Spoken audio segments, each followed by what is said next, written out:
Hello guys! In this video I'm going to show you how to enable the Keep Screen On function on the Gaia GPS application.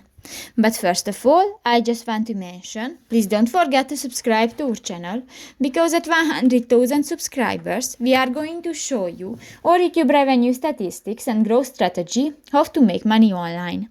So let's jump into it. First of all, open the application on your device.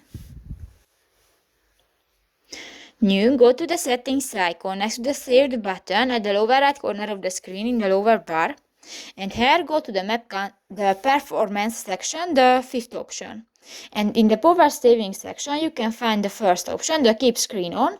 For keeping the display on, turns off auto dimming. And if you want to enable this function, just click to the next white circle.